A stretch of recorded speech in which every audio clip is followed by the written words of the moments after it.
우리에게 주시는 말씀 보도록 하겠습니다. 오늘 우리에게 주시는 말씀은 누가복음 20장 1절에서 19절 말씀입니다. 제20장. 하루는 예수께서 성전에서 백성을 가르치시며 복음을 전하실세 대제사장들과 서기관들이 장로들과 함께 가까이 와서 말하여 이르되, 당신이 무슨 권위로 이런 일을 하는지, 이 권위를 준 네가 누구인지 우리에게 말하라. 나도 한 말을 너에게 물으리니 내게 말하라. 요한의 세례가 하늘로부터냐 사람으로부터냐? 그들이 서로 의논하여 이르되, 만일 하늘로부터라 하면 어찌하여 그를 믿지 아니하였느냐 할 것이요, 만일 사람으로부터라 하면 백성이 요한을 선지자로 인정하니 그들이 다 우리를 돌로 칠 것이라. 어디로부터인지 알지 못하노라. 나도 무슨 권위로 이런 일을 하는지 너에게 이르지 아니하리라. 그가 또 이 비유로 백성에게 말씀하시기 시작하시니라. 한 사람이 포도원을 만들어 농부들에게 세로 주고 타국에 가서 오래 있다가 때가 이르면 포도원 소출 얼마를 바치게 하려고 한 종을 농부들에게 보내니, 농부들이 종을 몹시 때리고 거저 보내었거늘 다시 다른 종을 보내니 그도 몹시 때리고 능욕하고 거저 보내었거늘 다시 세 번째 종을 보내니 이 종도 상하게 하고 내쫓은지라. 포도원 주인이 이르되 어찌할까? 내 사랑하는 아들을 보내리니 그들이 혹 그는 존대하리라 하였더니, 농부들이 그를 보고 서로 의논하여 이르되, 이는 상속자니 죽이고 그 유산을 우리의 것으로 만들자 하고 포도원 밖에 내쫓아 죽였느니라. 그런즉 포도원 주인이 이 사람들을 어떻게 하겠느냐? 와서 그 농부들을 진멸하고 포도원을 다른 사람들에게 주리라. 그렇게 되지 말아지이다. 그들을 보시며 이르시되, 그러면 기록된 바 건축자들의 버린 돌이 모퉁이의 머릿돌이 되었느니라 함이 어찌미냐? 무릇 이 돌 위에 떨어지는 자는 깨어지겠고 이 돌이 사람 위에 떨어지면 그를 가루로 만들어 흩으리라.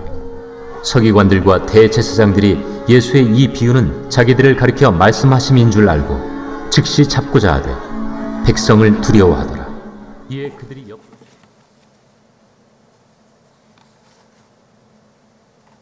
아멘. 네, 잠시 기도하고 말씀 전하도록 하겠습니다. 하나님 아버지, 감사합니다. 오늘도 우리에게 말씀으로 임하시고 또 그 말씀을 통하여 우리의 삶을 주님과 함께 동행하는 삶으로 변화시켜 가시는 은혜를 기대합니다. 하나님, 우리로 정말 그 말씀으로 말미암아 우리에게 정말 하나님으로부터 다듬어져야 될 그러한 성품의 부분들, 또 버려져야 될 욕망들, 욕심들, 또 새롭게 돼야 될 동기와 또 열정들, 하나님 붙잡아야 될 소망과 비전들, 하나님 그 모든 것들이 이 말씀으로부터 시작하여 우리에게 새로워질 수 있게 도와주시옵소서. 예수 그리스도의 이름으로 감사하며 기도하였습니다. 아멘.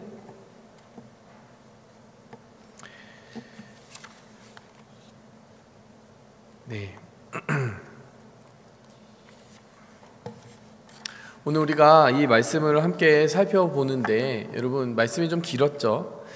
네, 이 말씀을 전체적으로 긴 말씀을 이해하기 쉬우려면 그 말씀을 관통하는 한 가지 키워드를 포착을 하고 그것을 여러분의 그 마인드 속에, 생각 속에 포스팅을 하고 가면은 참 도움이 됩니다.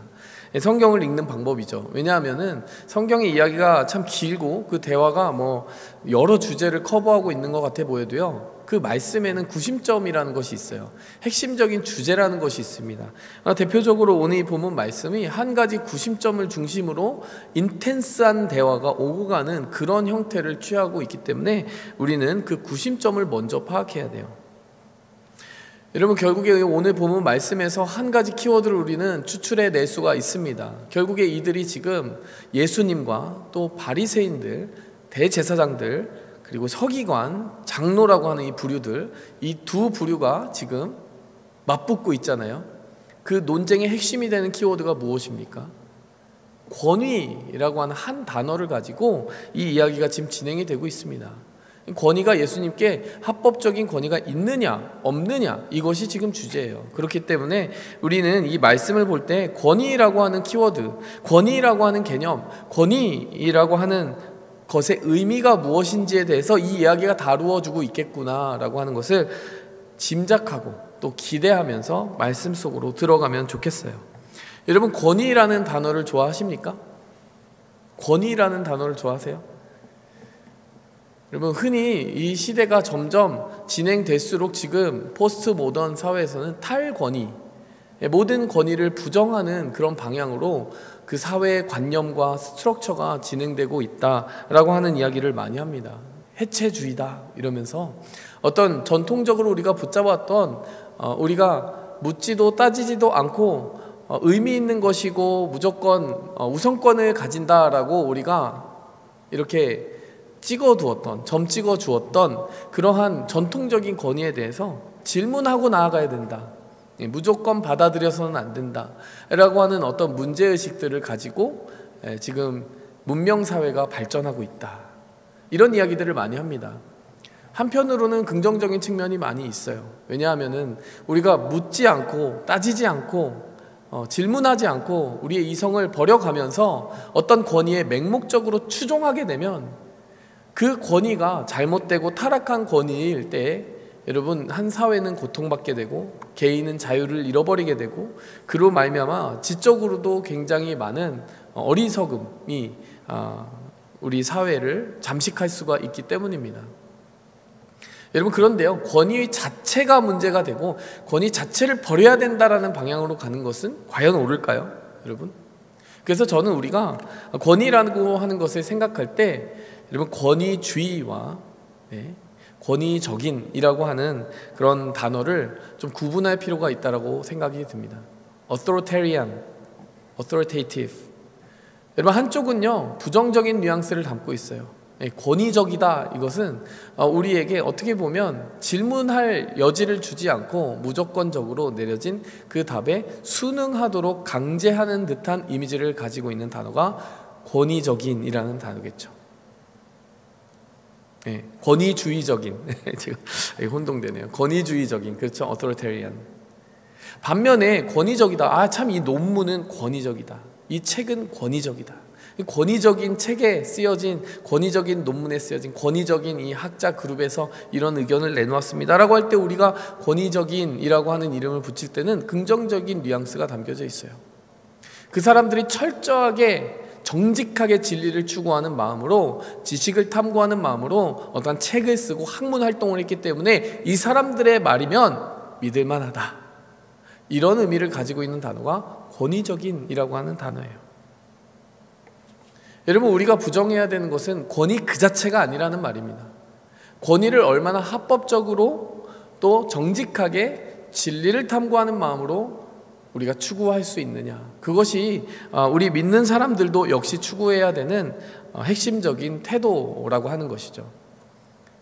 여러분, 권위라고 하는 것이 성경에서 그렇게 멀리 떨어져 있는 주제가 아니기 때문에 저는 이것을 더욱 강조하고 싶습니다. 여러분, authority라고 하는 단어를 곰곰이 살펴보세요. authority가 무엇입니까? authority의 어근이 되고 뿌리가 되는 단어가 뭐예요? author라고 하는 단어죠. author. TH 발음을 힘쓰고 있습니다. 여러분, 뭡니까? 저자라는 단어예요. creator라고 하는 단어하고도 맞물려 있지 않습니까? 이 세상을 창조하신 author는 누구이십니까? 이 세상의 그 모든 이야기들과 의미를 부여하고 목적을 적어내려 가시는 그 한 편의 드라마를 만드시고 역사의 방향을 정하시는 author는 누구세요? 하나님이시잖아요. 여러분, 우리에게는 인정해야 될 authority가 있습니다. 우리의 author가 되고 우리의 그 삶의 창조자가 되신 그분에게 우리의 삶의 의미와 목적을 어떻게 창조하셨고 지으셨는지 물을 때 우리는 풍성한 삶을 살 수 있다고 성경의 진리를 믿습니다. 그렇게 기록된 진리를 믿고 살아가는 것이 우리의 삶이에요. 우리가 그분의 권위를 인정하지 않는다면 당연히 우리는 이렇게 말씀에 귀 기울이기 위해서 일주일에 한 번 또 그 이상의 시간을 주님께 또 드리지 않을 것입니다. 말씀을 펼쳐보지 않을 거예요. 여러분, 결국 복음이라고 하는 것도요, 자세히 살펴보잖아요. 복음을 정의하는 여러 가지 방법이 있지만요, 저는 권위라고 하는 키워드를 가지고도 적용할 수 있다고 생각이 듭니다. 무엇일까요? 여러분, 창조, 타락, 구속, 구원. 여러분, 이것이 구속사의 흐름이고 복음이다, 이렇게 이야기하지 않습니까? 하나님이 세상을 창조하셨는데 우리가 죄를 짓고 범죄하여 하나님으로부터 단절되고 그래서 타락하게 되었고, 그로 말미암아 깨어진 세상을 다시 구원하시기 위해서 예수 그리스도를 보내주셨고, 그의 피의 공로로 말미암아 우리가 구원받고 다시 회복될 그 새하늘과 새 땅을 기다리고 있다. 이것이 여러분 복음의 한 줄 요약입니다. 그렇죠? 근데 지금 제가 요약해드린 이 복음의 전통적인 요약을 권위라고 하는 키워드로 다시 한번 입혀볼까요? 하나님이 세상을 창조하셨어요. 창조하시고 나서 인간을 만드셨습니다. 인간에게 해주신 일이 뭐예요? 너희는 이 땅에 있는 모든 것들, 하늘과 땅에 있는 것들 너희가 다스려라. 권위를 위임해 주셨어요.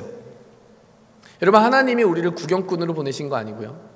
하나님이 우리를 무력한 어떤 장난감처럼 하나님이 창조한 질서와 세계에 어떠한 지분도 가질 수 없는 그냥 관찰자 혹은 구경꾼에 불과한 입장으로 지으신 것이 아니라, 하나님은 우리에게 하나님이 지으신 세상을 이해할 수 있는 지성을 주셔서 일반 계시를 통해 그것을 탐구하라고 하셨고, 또 특별 계시를 통해 우리가 하나님과의 관계가 없이는 의미 있고 충만한 인생을 살아갈 수 없음을 알려주시고, 그로 말미암아 권위 있는 인생을 살게 하셨다란 말이에요.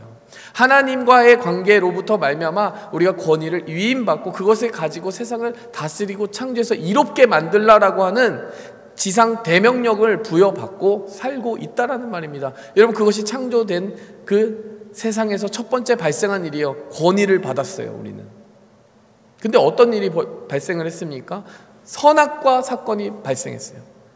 선악과 사건은 무엇입니까? 뱀이 와서 이야기하는 거예요. 네가 하나님과의 약속을 어겨 그 언약을 깨뜨려봐. 그러면 너도 하나님과 동등하게 될 거야. 이것은 무엇입니까? 하나님이 이미 주셨던 그 권위에도 만족하지 못하고 네가 독립된 권위를 행사해봐 라고 이야기하는 거예요. 여러분, 이것은 권위의 타락입니다. 하나님이 권위를 인색하게 자기에게만 이렇게 독점하셨다라고 하는 묘한 뉘앙스를 풍기면서요, 사탄이 사람들의 마음을 훔쳤어요.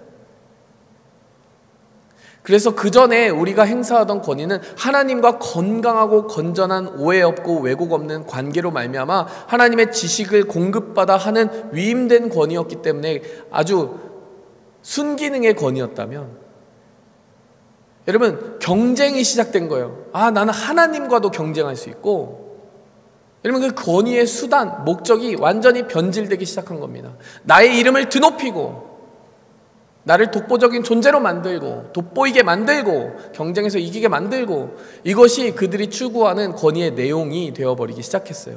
하나님과 같이 되리라. 그래서 여러분, 자기를 막 신처럼 꾸미는 독재자들이 왜 인류 역사상 끊임없이 등장합니까? 여러분, 그 독재자만 문제가 아니에요. 우리도 역시 일정 부분 하나님으로부터 그 권위의 의미를 공부하고 배워서 행사하려는 것이 아니라 하나님과 관계없는 권력을 누리려고 하는 일들이 많이 생겼다는 거예요. 권위의 타락이 일어나기 시작합니다.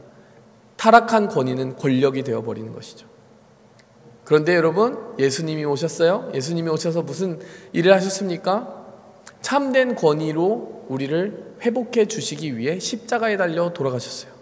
그분은 모든 권력을 행사하실 수 있는 능력이 있으셨지만 우리를 위하여 내어주시고 그 참된 권위로 다시 한번 우리를 보듬어 안으셨다라는 얘기예요. 그래서 구원이 이루어지게 되었다는 것입니다. 여러분, 길지만 다시 한번 요약해보면, 하나님은 권위를 주셨더라. 그 권위를 자기의 것으로 사적으로 취하여 그것이 타락한 권위가 되고 타락한 권력이 되었더라. 그런데 참된 권위를 부여받으신 예수 그리스도께서 우리와 하나님 간에 단절된 관계를 회복해 주셔서 그 회복된 관계 안에서 다시 한번 우리에게 제대로 된 권위를 회복해 주려고 오셨더라. 여러분, 복음이 새롭게 들리십니까? 그래서 여러분, 마태복음에 보면은 28장에 하늘과 땅의 모든 권세를 내게 주셨으니, 예수님이 이렇게 당당하게 선포하시고요. 그리고 사도행전 1장 8절에 보시면요, 오직 성령이 너희에게 임하시면 너희가 권능을 받고 예루살렘과 온 유대와 사마리아 땅끝까지 이르러 내 증인이 되리라. 여러분, 성경은 권위를 부정하고 있지 않다라는 거예요. 잘못되고 타락하고 하나님과의 관계와 무관한 권위를 부정하고 있는 것입니다. 그 권위, 우리가 잃어버린 상실한, 그래서 타락해버린 권력 속에 우리가 신음하고 또 스스로 실수를 저지르기도 하고 그 권위의 희생자가 되기도 하는 이 악순환의 고리를 끊고 예수님이 오셔서 하신 일은 그건 잘못된 권위야. 그렇게 행사해서도 안 되고 그런 권위 희생자가 되어서도 안 돼. 성령으로 말미암는 권능을 받아라. 하늘과 땅의 모든 권세를 가진 내가 너희를 도와주리라. 여러분, 제대로 권위를 회복하라고 오신 거예요. 여러분, 복음은 권위를 부정하지 않습니다. 복음은 권위를 회복시켜주는 거예요.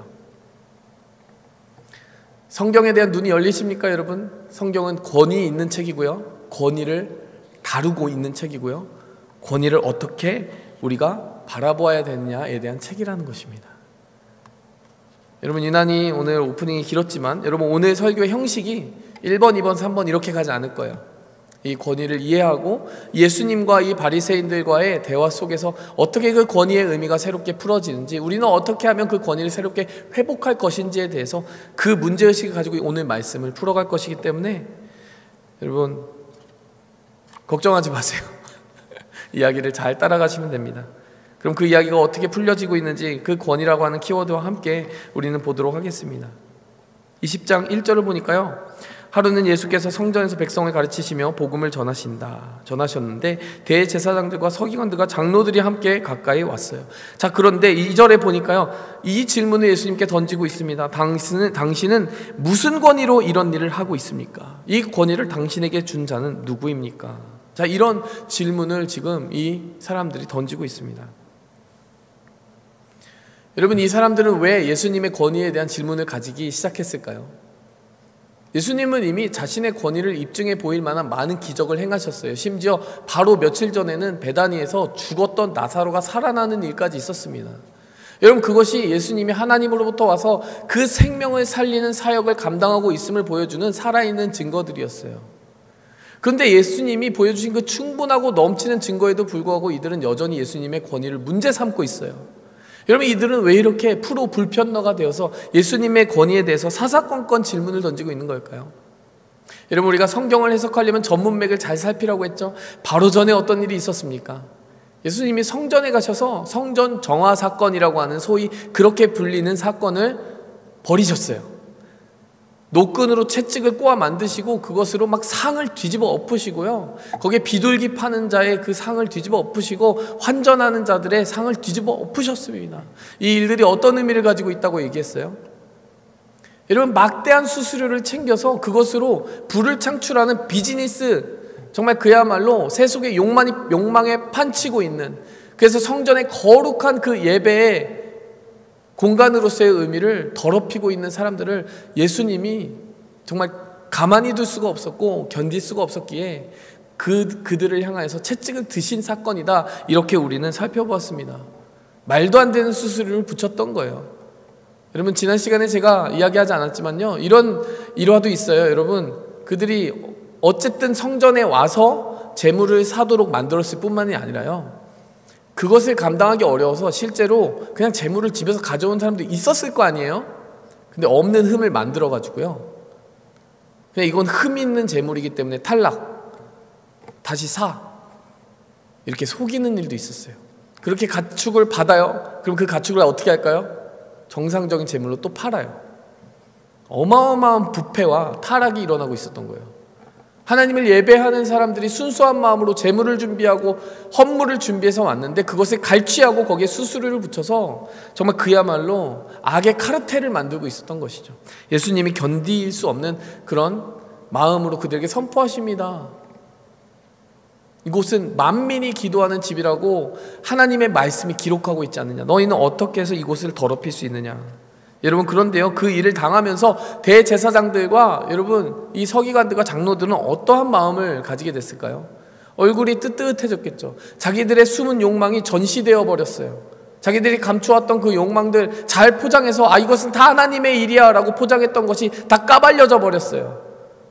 나는 하나님의 사람이고 그럴듯한 일들을 위해서, 그럴듯한 명분과 소명을 위해서 이런 일을 하고 있어 라고 말했지만 사실 까 들어가 보면 그 속에는 더러운 욕망, 부패한 욕망, 이거밖에 남아있지 않았던 그들의 현주소를 예수님이 그대로 간파하고 얘기해 버리셨거든요. 강도의 소굴을 만드는도다. 너희는 강도와 다를 바가 없다.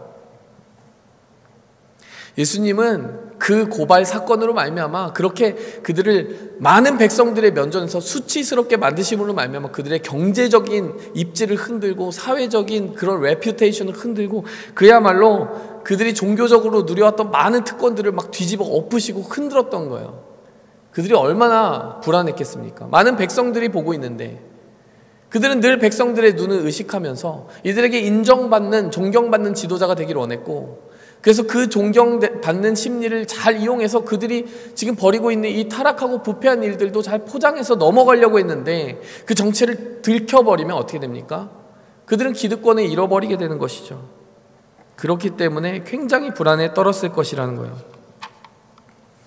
여러분, 그것이 오늘 이 본문 말씀 전날에 있었던 사건이에요. 여러분, 예수님이 지금 시계가 줄어들고 있습니다. 일주일 남았다고 했는데 지금은 며칠 안 남았을 거예요. 하루가 지났어요. 근데 예수님이 정말 천연덕스럽게 또 그 성전으로 오시는 거예요. 오늘 이 본문 말씀이 20장에서 그렇게 시작하는 거예요. 하루는 이라고 하면서 예수님이 또 성전에 오셔서 또 백성들을 가르치세요.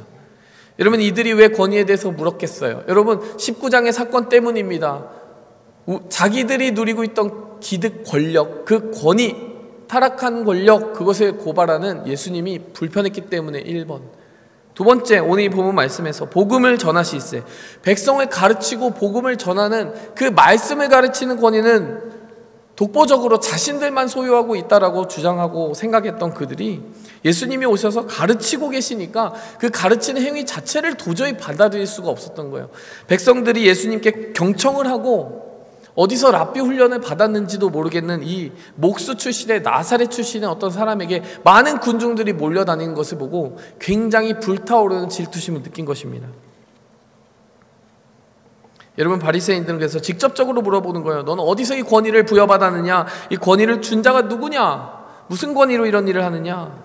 근데 여러분, 예수님이 어떻게 이야기하십니까? 예수님은 내 권위는 하나님께 받았어, 나는 하나님의 독생자, 이렇게 이야기하지 않으시고요, 나는 너희에게 한 질문을 던지겠다, 이렇게 하면서 그들의 질문을 질문으로 맞받아치셨어요.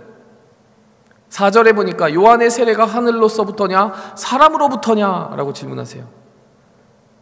여러분, 우리는 이 시대를 살아가지 않기 때문에 요한이라고 하는 인물이 가지는 그 아우라와 카리스마 그리고 파워, 백성들에게 가졌던 그 많은 존경과 인정에 대해서 이해하지 못합니다. 근데 당시 세례 요한은요, 굉장히 신선한 충격을 안겨주었던 선지자였어요.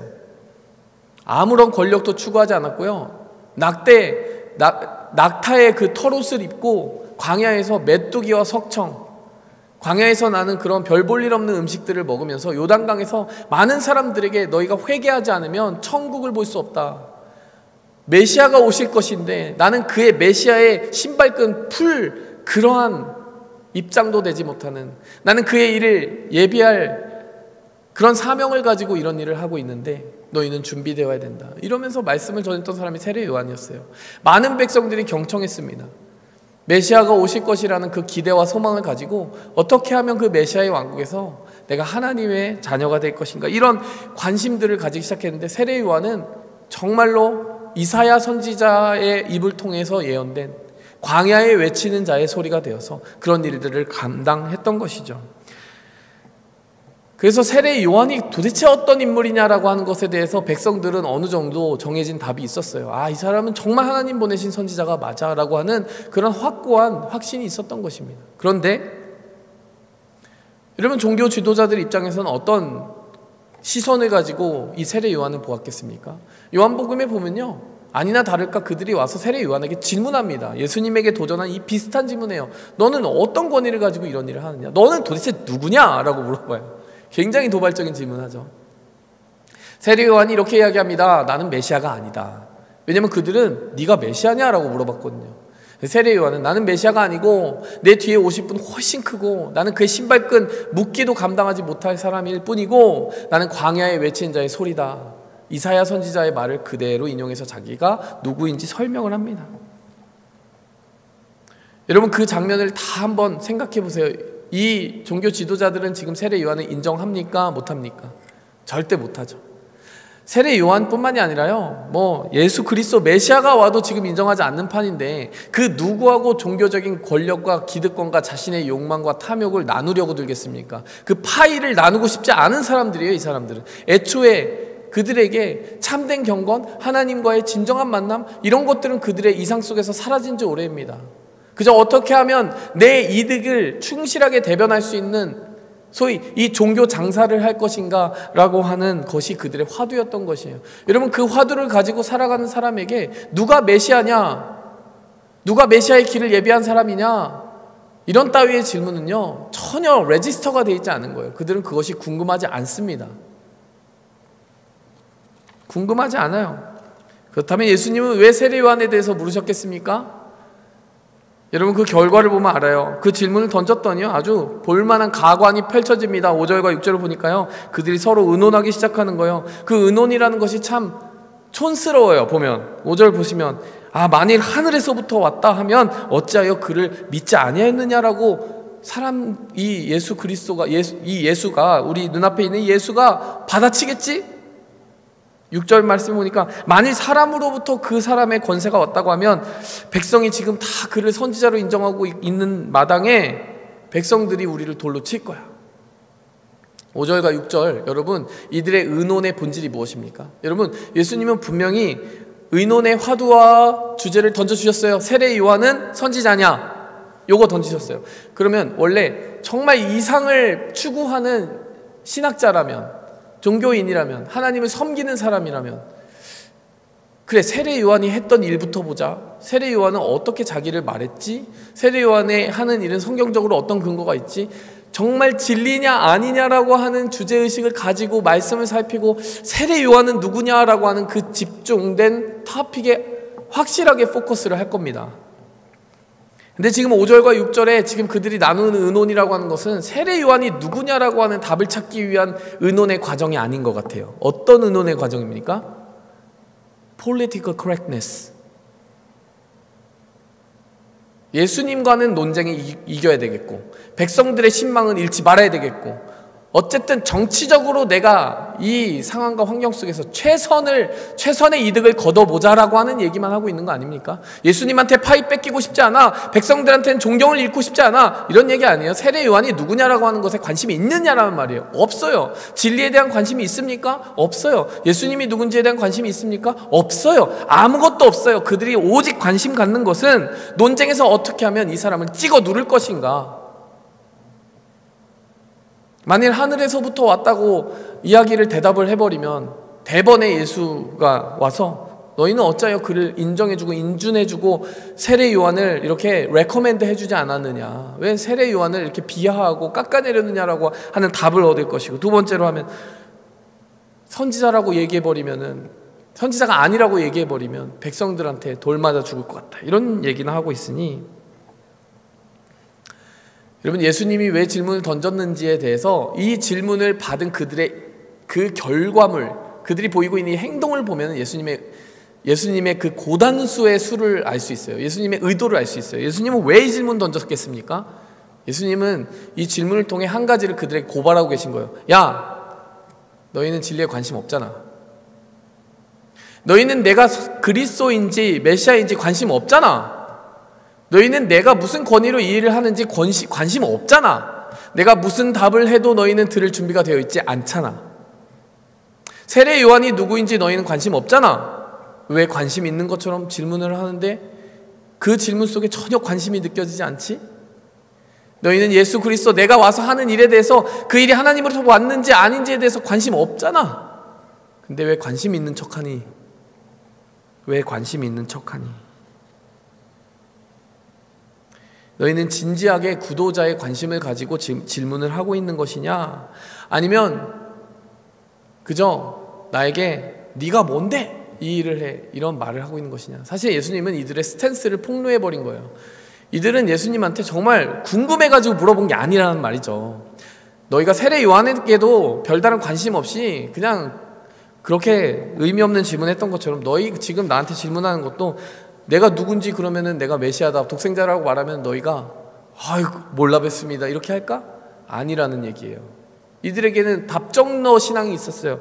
이미 답은 정해져 있었다는 거예요. 이들의 질문은 의미 없는 rhetorical question이었던 거예요. 그냥 예수님한테 네가 뭔데? 라고 하는 말을 하고 싶어서 지금 너는 어떤 권위로 이 일을 하고 있느냐라고 질문한 것일 뿐이에요. 진짜 답을 얻고자 하는 질문이 아니라, 구도자의 질문이 아니라, seeker의 질문이 아니라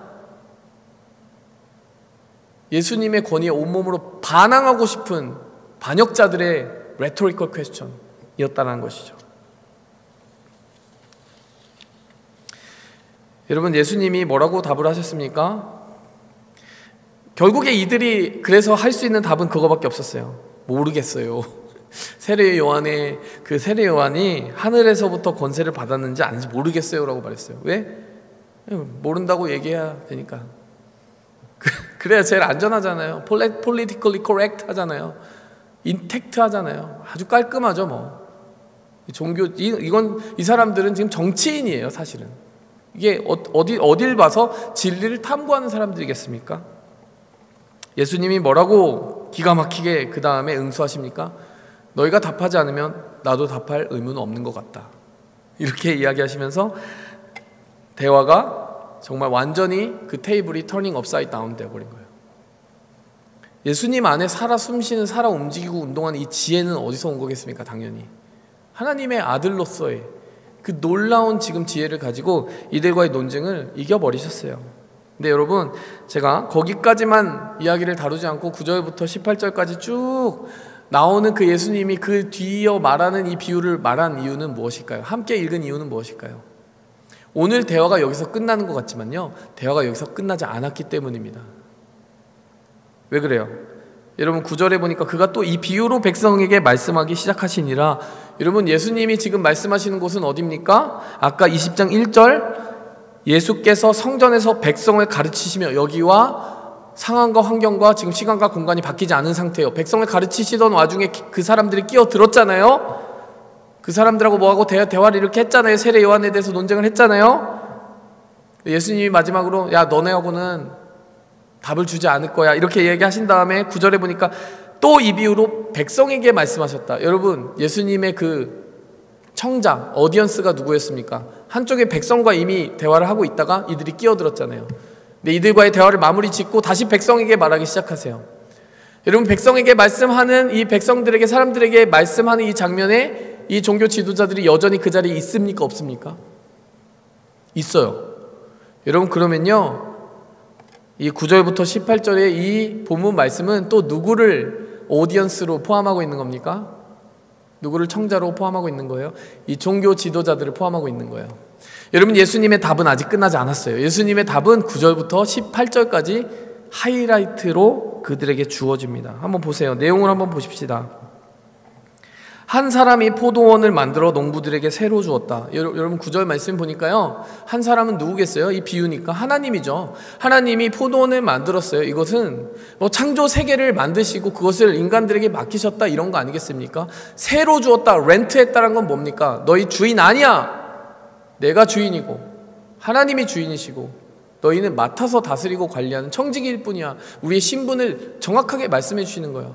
여러분, 좁게 해석하면 이 포도원은 이스라엘을 말하는 겁니다. 여러분, 그 포도원을 만들어서 농부들에게 렌트를 해주었대요.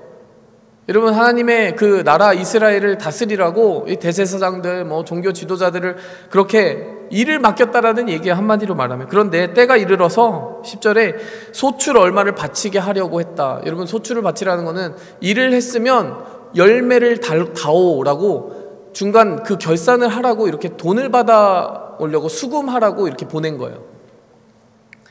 여러분, 이것이 비유라면 실제 의미는 무엇이겠습니까? 하나님이 우리에게 무엇인가 맡기셨어요. 우리의 삶에 맡기셨어요. 그럼 하나님이 원하시는 소출이 있어요. 하나님이 원하는 소출은 뭐겠습니까? 하나님이 돈 달라고 할까요? 돈이 부족하십니까? 미가서에 보면은 오직 정의를 사랑하고, 약한 자들을 돌보고 인자와 공의를 사랑하는 것이다.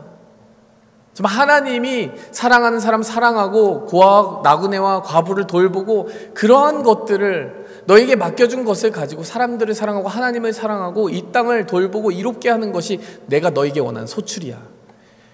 하나님은 우리에게 뭐 물질 받으실 생각이 없어요. 물질을 우리에게 주신 분이 무슨 물질이 부족하다고 물질 달라고 하시겠습니까? 물질을 통해서 우리의 마음을 표현할 수는 있습니다. 그런데 그 물질을 통해서 표현받고자 하는 가장 하나님이 기뻐하시는 일은 뭐겠습니까? 그걸 가지고 섬기는 거죠. 그 소출 달라고 하는 거예요. 너희 내 뜻대로 살고 있니? 너희가 사랑을 실천하고 있니? 그거 내놔. 그거 내놔. 너희 혹시 이기적으로 너희만 그거 다 까먹고 있는 거 아니야? 내놔. 내놔. 여러분, 하나님은 우리에게 소출을 요구하십니다. 그런데 그렇게 하라고 보낸 종들, 소출 받으러 간 종들을 어떻게 했대요? 농부들이 다 때리고 거저 보냈대요. 빈털터리로 보냈대요. 여러분, 이것은 이스라엘 역사에서 선지자들을 보냈는데 선지자들을 죽이고 핍박했던 그 구약시대의 이스라엘 사람들의 모습을 보여주는 거예요. 선지자들을 계속 보냈어요. 하나님이 너희 그렇게 살면 안 된다. 나의 법을 어기고 있다. 나의 성품과 반대로 가고 있어. 너희 나라를 내가 멸망시킬 거야. 수도 없이 경고하셨어요. 근데 그 선지자들을 오히려 죽였어요. 이사야 선지자는 반으로 갈라 죽이고, 예레미야는 땅구덩이 그 진흙구덩이에다 던지고 온갖 핍박을 가했습니다. 11절에 다른 종을 보내니 그도 때리고 능욕했다. 12절에 보니 세 번째 종을 보냈는데 때리고 능욕했다. 상하게 했다. 이게 이스라엘 역사의 그 축소판입니다. 근데 13절에 보니까 포도원 주인이 이제 방법이 없구나. 내 아들을 보내야 되겠다. 내 아들 상속자를 보내면 혹시라도 존경하지 않겠는가. 그랬는데 어떻게 됐다라는 겁니까? 이는 상속자니 죽이고 그 유산을 내 것으로 만들자 해서 죽였다라는 거예요. 포도원 밖에 내쫓아 죽였느니라. 15절. 여러분, 14절부터 15절부터 슬슬 나오기 시작하는 이야기는 일어난 사건입니까? 일어날 사건입니까? 여기서 이 포도원 주인이 보낸 마지막, 그냥 종들 보내서 안 되겠구나, 아들 보냈다. 근데 그 아들을 죽이더라. 여러분, 이 아들은 누구겠어요? 당연히 이 이야기에 등장하는 아들은 그리스도, 예수, 하나님의 독생자, 지금 눈앞에 있는 예수님 아닙니까? 아까 분명히 그들과의 대화 속에서 너희가 나에게 답을 안 주었으니 나는 너에게 답을 줄 그런 이유가 없는 것 같아 하면서 몰라 이렇게 넘어가신 것 같은데요. 여러분, 이 비유 속에서 예수님은 자기에 대한 정체를 폭로하셨어요. 나는 누구냐? 누굽니까? 하나님의 아들, 독생자다라고 얘기를 한 거예요. 이들은 질문했습니다. 당신은 누구의 권위를 가지고 누구로부터 권위를 받아서 무슨 권위로 이 일을 하느냐 질문했어요. 예수님은 답해 주시지 않은 것 같았어요. 그런데 지금 이 비유 속에서 보니까 예수님이 답을 하고 계시네요. 예수님이 답을 해주신 거예요. 독생자야. 나는 독생자야 라고 답을 해주신 거예요. 근데 예수님이 그냥 그 말만 하고 끝난 게 아니에요. 너희 그런데 내가 아들이든 아들이 아니든 상관없이 날 죽일 거야. 여러분, 그들의 살해 의도를 그대로 폭로해버리십니다. 여러분, 19장 제일 마지막 절이 어떻게 끝난지 기억하십니까? 19장 제일 마지막 절이 예수님을 죽이려고 그들이 모의를 시작했다. 예수께서 날마다 성전에서 가르치시니 대제사장들과 서기관들, 백성의 지도자들이 그들을 죽이려고 꾀하였다. 여러분, 오늘 본문 말씀 바로 전에 있었던 일이에요. 그러니까 여러분, 이들이 벌써 예수님을 죽이려고 많은 회의를 거치고 지금 예수님 앞에 와서 논쟁을 걸었는데 예수님이 이 비유 속에서 뭘 폭로하고 계세요? 나는 하나님의 독생자고요. 1번. 두 번째로 너희는 나를 죽일 거야. 그들이 살해 모의를 했던 것, 살해 의도를 가지고 있는 것을 다 폭로해버린 겁니다. 그 다음에 17절에 뭐라고 얘기합니까? 그들을 보시면 그러면 기록된 바 건축자들의 버린 돌이 모퉁이의 머릿돌이 되었다 함이 어찌미냐. 이 말은 왜 했냐면 16절에 백성들이 그 말을 듣고 그렇게 되면 안 되잖아요. 대제사장들과 다른 마음을 가지고 있는 거죠. 그 백성들은.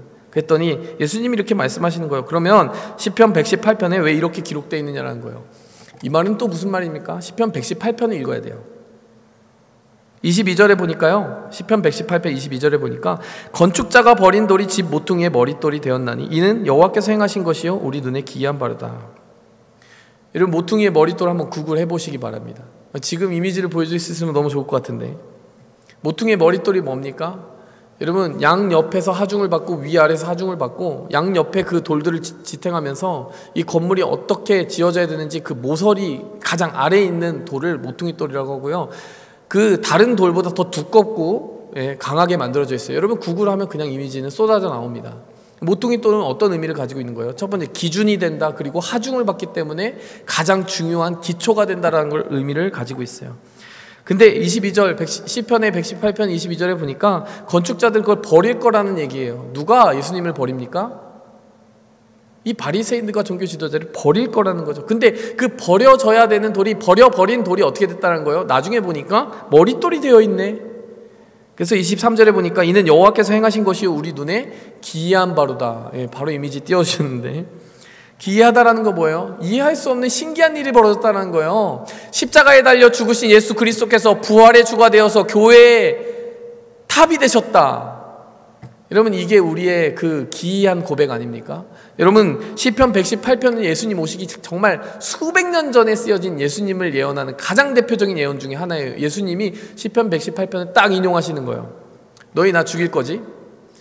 근데 하나만 알아둬라. 내가 모퉁이 돌이 될 거고 너희는 기이하게 그 일들을 쳐다보게 될 거야. 그리고 18절에 더 무서운 얘기를 하십니다. 무릇 이 돌 위에 떨어지는 자는 깨어지겠고 이 돌이 사람 위에 떨어지면 그를 가루로 만들어 흩으리라. 무슨 말입니까? 너희가 나를 향해 살해 의도를 가지고 있는 것도 알겠지만 결국에는 상하는 건 너희 자신이야. 나의 권위에 도전하는 것, 하나님이 독생자로 보내신 그 아들을 죽이는 것 너희가 무사할성 싶으냐, 이거예요.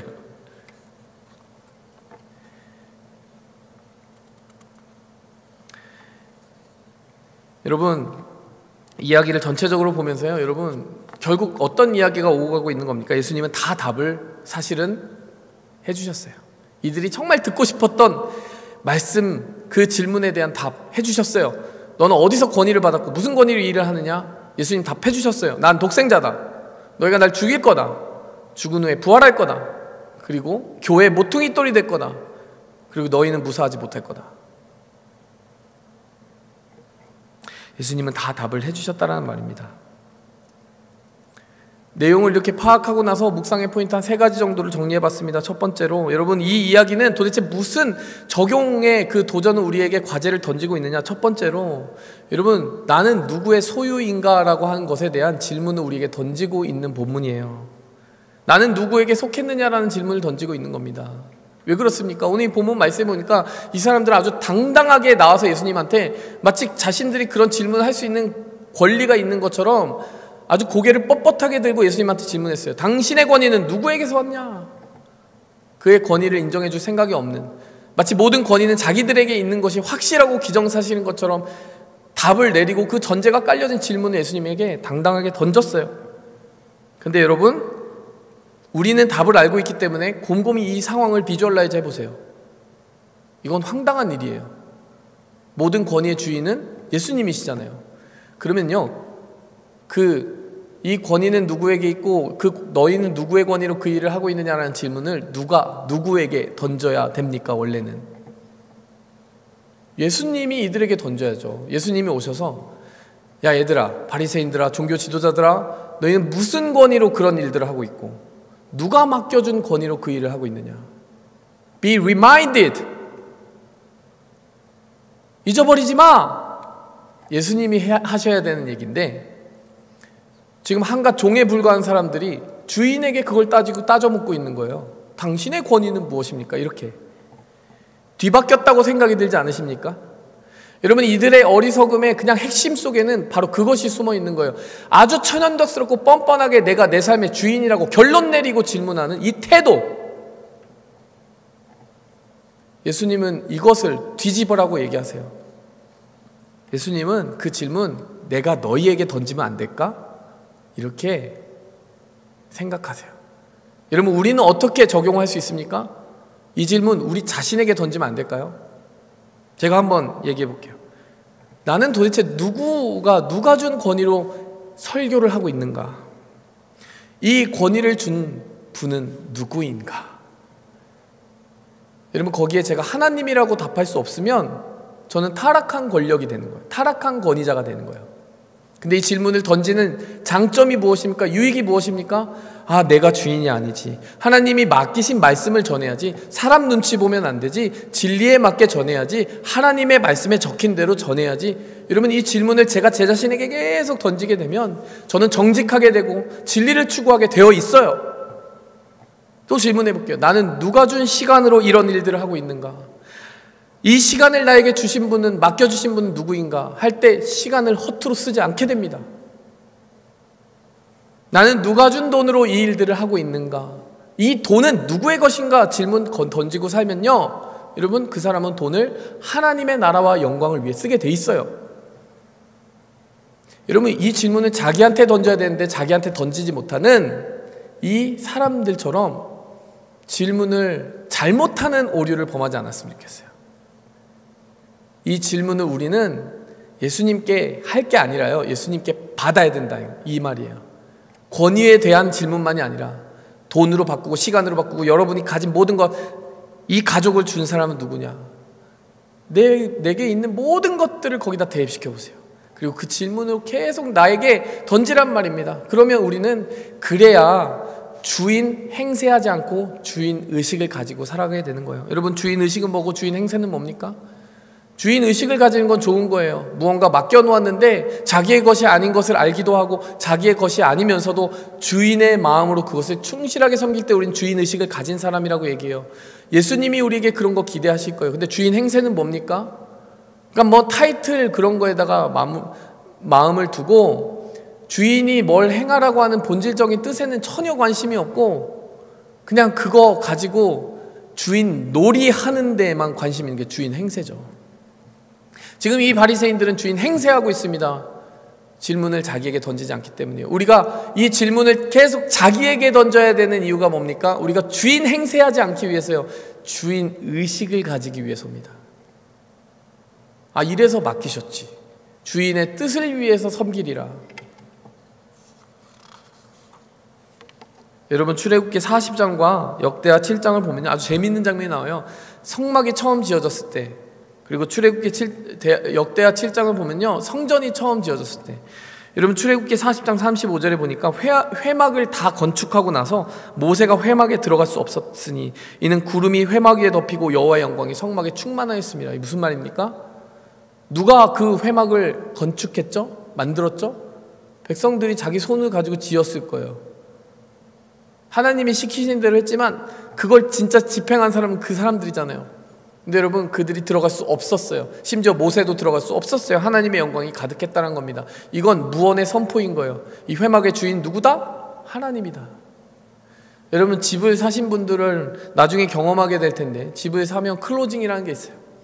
그러면 에이전트가 딱 열쇠를 주면서 저는 주인이 아니기 때문에 주인 먼저 들어가세요 라고 얘기해요. 그러면 이 회막에서 하나님의 임재가 먼저 임했어요. 완성해 놓았더니. 그리고 모세도 들어갈 수 없었다는 얘기예요. 여러분, 똑같은 일이 역대하 7장에 일어납니다. 2장 2절에 보니까 여호와의 영광이 여호와의 전에 가득함으로 제사장이 능히 들어가지 못했다. 마찬가지예요. 성전도 하나님의 것이었다는 거예요. 우리가 착각할 수가 있다는 거예요. 성전에 대해서도, 회막에 대해서도, 우리의 직장에 대해서도, 가족에 대해서도 내 거 아니야? 내가 먼저 들어가야지. 아니에요. 하나님 먼저 들어가세요. 하나님, 당신이 먼저 임재하십시오. 하나님 먼저 다스려 주십시오. 그렇게 살아갈 때 우리는 주인 행세하는 죄를 범하지 않게 됩니다. 고린도전서 3장 17절, 누구든지 하나님의 성전을 더럽히면 하나님이 그 사람을 멸하시리라. 하나님의 성전은 거룩하니 너희도 그러하니라. 우리가 하나님의 성전이래요. 나도 내 것이 아니래요. 주인 행세하지 맙시다. 질문을 나에게 던집시다. 두 번째 묵상 포인트, 여러분, 우리가 정말 누구를 주인으로 섬기느냐는 우리가 누구를 두려워하며 살아가는지를 보면 알 수 있다는 거예요. 여러분, 이 사람들은 계속 무슨 계산을 합니까? 누가복음 20장 오늘 본문 말씀 보니까 사람을 두려워해요. 사람들이 돌로 칠까봐 두려워요. 사람들의 인기를 잃을까봐 두려워요. 여러분, 본문 말씀 제일 마지막에 19절도 마찬가지예요. 19절에 뭐라고 나옵니까? 예수를 잡고자 했는데, 즉시 잡고자 했는데 백성을 두려워했다. 여러분, 이들은 하나님을 두려워해야 되는 자리에 백성을 두려워하고 앉아있는 거예요. 하나님을 두려워한다는 건 뭡니까? 진짜 예수가 하나님이 보내신 사람이면 어떡하지? 여러분, 이런 질문 좀 해볼 만하지 않습니까? 근데 그들은 두려워함이 없어요. 여러분, 심지어요, 며칠 전에 나사로의 기적이 있었잖아요. 그 사람들 어떻게 하려고 했냐면 나사로도 죽이려고 했어요. 인기가 뺏기는 게 힘들어서. 사람은 그렇게 두려워하는데 하나님을 두려워하지 못한다. 그래서 그런 어리석은 일들을 저지르려고 하는 것입니다. 여러분, 우리가 신앙생활에서 우리의 이익이 화두가 되면 안 됩니다. 우리의 신앙생활이라는 것이 손익계산으로만 가득 차 있으면 안 되는 거예요. 사람들을 어떻게 잃을 것인가 얻을 것인가, 내 삶의 유익은 무엇인가. 여러분, 정말 진리를 구도하고 찾아가는 사람은 하나님만을 두려워하게 됩니다. 마지막 포인트, 여러분, 세 번째는요, 여러분 어떻게 다스리는지에 대한 모델을 보여주신 거예요. 여러분, 예수님의 권위는 어떤 권위였느냐? 끊임없이 포기하지 않고 그들에게 다가가 말씀을 전하는 권위였어요. 그 전날에도 굉장히 불편했을 거예요. 성전을 정화하고 얼마나 컨프런트가 심했는지 여러분, 관계가 벌써 너무 불편해요. 보통 사람 같으면 다시 나타나지 않을 겁니다. 근데 예수님은 이들에게 오늘도 나타나세요. 그리고 그들을 포기하지 않고 답을 주세요. 언뜻 보아서는 우리가 처음 읽었을 때는 예수님이 답을 회피하는 것 같은데 답을 안 해주시네 라고 느꼈지만, 여러분 끝까지 다 읽었을 때 어떤 결론을 내렸습니까? 예수님은 성의 있게 답을 해주셨어요. 그리고 그들은 그것이 자기들에 대한 이야기인 것을 알아들었다고 분명히 19절은 이야기합니다. 그들이 알아들을 수준으로 알아들을 수 있도록 이렇게 몰래 말씀해 주신 거예요. 여러분, 섬기는 것이 무엇입니까? 솔직히 예수님이 이렇게 굴욕적인 모욕을 당하면서도 그들에게 계속 나타나고 그들을 포기하지 않고 그들을 붙잡고 어떻게든 구원받아라 이야기하는 게 바로 예수님의 섬김 아닙니까? 겸손 아닙니까? 그냥 하늘에서 불을 내려서 바로 죽여도 모자랄 사람들이 이렇게 예수님의 자비로 예수님과 계속 대화하고 있는 겁니다. 요한복음 10장에 보면 예수님의 말을 듣지 않는 그 많은 종교 지도자들을 향해서 예수님이 너희는 내 양이 아니기 때문에 내 음성을 안 듣고 있어 라고 얘기해요. 근데 바로 다음에 뭐라고 말씀하시냐면, 내가 안 믿어지면 내가 하는 일이라도 좀 믿어봐. 이 기적을 보고 믿으면 그 일을 내가 스스로 하는 게 아니고 하나님 아버지가 내 안에서 하시는 것을 알 수 있을 거고 내가 믿어지기 시작할 거야. 처음에는 그들을 거절하는 것 같은데요, 예수님은 그들에게 애원하십니다. 믿을 수 있는 길과 방법을 알려주세요. 이것이 예수님의 섬김이에요. 여러분, 우리가 어떻게 하면 참된 권위자가 될 수 있습니까?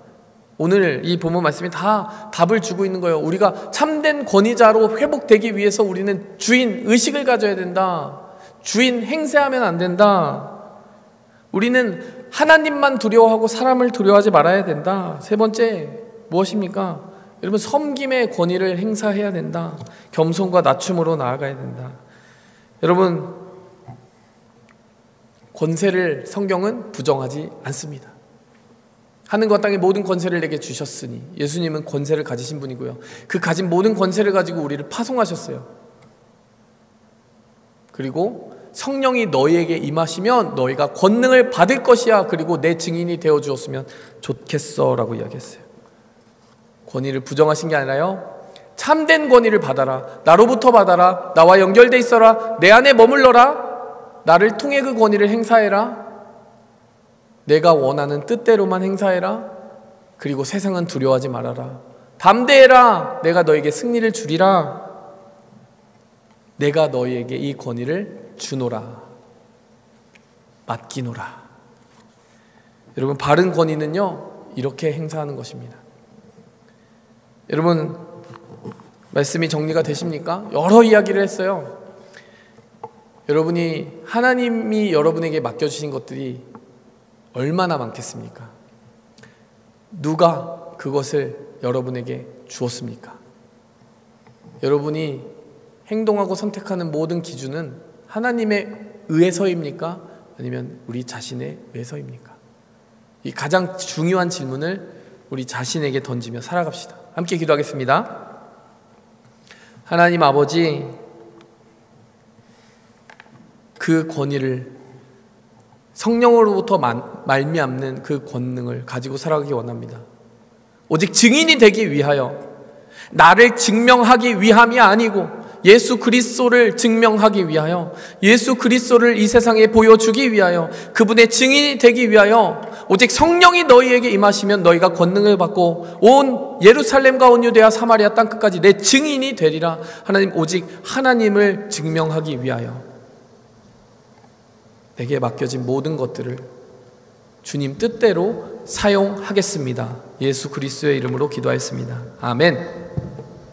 지금 함께 찬양하시면서 준비하신 예물 하나님께 드리기 원합니다.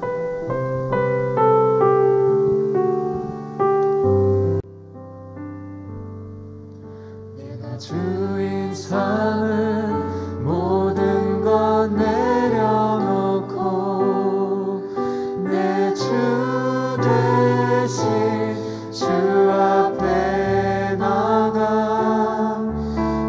내가 사랑했던 모든 건 내려놓고 주님만 사랑해. 3번 내가 주인 삼은 모든 건 내려놓고 내 주 대신 주 앞에 나가 내가 사랑했던 모든 건 내려놓고 주님만 사랑해. 주 사랑 거친 풍랑에도 깊은 바다처럼 나를 잠잠케 해. 주 사랑 내 영혼의 반석 그 사랑 위에 서리. 여러분, 이 시간 말씀을 기억하면서 기도하기 원합니다. 그 권위는 누가 너에게 주었느냐? 그 시간은 너에게 누가 주었느냐? 그 돈은 누가 너에게 주었느냐? 여러분, 이 시간 우리에게 출처를 물으시는 주님의 음성을 들으시기 바랍니다. 내가 무슨 뜻으로 그것을 너에게 맡겼는지 아느냐? 여러분, 그런데 우리는 너무나 많은 경우에 내 시간이라고 내 것 먼저 하고 그 다음 하나님 것 하겠다고, 내 돈 먼저 쓰고 하나님 것 그 다음에 쓰겠다고, 내 힘이라고 내 자리라고 내 것이라고 내 것 먼저 하고 내 것 먼저 앞세우는 그런 삶을 살아갈 때가 너무나 많습니다. 내 것 앞세우다가 예수 그리스도를 잃어버린 오늘 이 어리석은 권위자들의 모습을 보면서 우리는 다시 한번 주님 앞에 누가 먼저인가를 질문하며 나아가야 될 것입니다. 이 시간 함께 기도할 때 하나님, 무슨 일이 있어도 주님 맡기신 것을 주님을 먼저 앞세우며 사용하고 또 그 뜻을 이루기 위해 쓰겠습니다. 우리 함께 결단하며 기도하겠습니다. 두 번째로 마지막으로 기도하도록 하겠습니다. 여러분, 이 세상의 것들 그 자체로 가치 있는 것이 아니에요. 그것을 주님 뜻대로 사용하면 가치 있는 것입니다. 주님은 부족함이 없이 만들어 주셨어요. 여러분, 우리가 이 세상의 것들만을 너무나 추구하고 나아가면 우리가 잘못되기 쉽습니다. 그런데 아무리 추구해도 부족함이 없는 것 한 가지만 말씀드릴게요. 그것은 바로 하나님과의 친밀함입니다. 나는 하나님을 더욱 알고 싶다, 하나님과 더 가까워지고 싶다. 여러분, 그것은 아무리 먹어도 체하지 않는 끝없는 생명의 생수와도 같습니다. 여러분, 그 갈망을 가지고 계십니까? 나는 하나님의 말씀을 끝없이 먹고 싶다, 하나님과 교제하는 그 기도의 시간을 충분히 가지고 싶다. 여러분, 이 배고픔이 여러분에게 있으십니까? 여러분, 그 배고픔이 없는 것은 이미 죽었다란 뜻입니다. 육신으로 먹어야 되는 그 밥을 먹고 싶은 마음이 없을 때 육신이 죽는 것처럼, 여러분, 영적인 것을 향한 갈망이 없다면 우리는 이미 죽어 있는 것입니다.